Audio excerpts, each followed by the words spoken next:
நலம் காக்கும் ஸ்டாலின், உங்கள் குடும்பத்தின் நலன் அரசின் பொறுப்பு.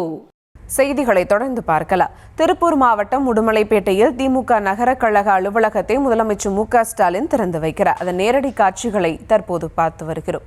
கூடுதல் விவரங்களோடு இணைகிறார் செய்தியாளர் சரவணன். வணக்கம் சரவணன், விவரங்கள். வணக்கம் சுபா. அதாவது தற்போது உடுமலை பகுதியில ரோட் ஷோ முடிந்து பல்வேறு நலத்திட்ட பணிகளை முடிவுக்கு வழங்கி சிறப்புரை ஆற்றிய தமிழக முதல்வர் மு.க. ஸ்டாலின் அவர்கள் தற்போது உடுமலை பகுதியில் இருக்கக்கூடிய காமராஜர் நகர் அப்படிங்கிற ஒரு பகுதியில தற்போது திமுக உடைய 2 கோடி மதிப்பிலாக கட்டப்பட்ட புதிய கட்டிடத்தை திறந்து வைத்தார்.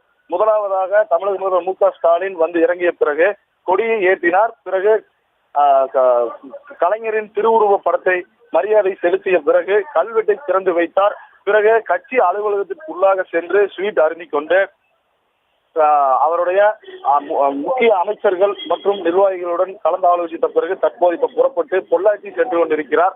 இதனுடைய நிகழ்ச்சியில் மாவட்ட செயலாளர் பத்மாவன் ஏற்பாடு செய்திருந்த நிலையில் செய்தித்துறை அமைச்சர் மு.க. சாமிநாதன், முத்துசாமி, கயல்விழி ஆகியோர் எல்லாம் பங்கேற்றிருந்தனர். இந்நிலையில தற்போது முடித்துக் கொண்டு பொள்ளாச்சியில் உள்ள நலத்திட்ட பணிகளை துவக்கி வைத்த பிறகு சென்னை செல்ல 4.25 மணி அளவில் சென்னை செல்ல உள்ளார் என்பதும் குறிப்பிடத்தக்கது. சுபா,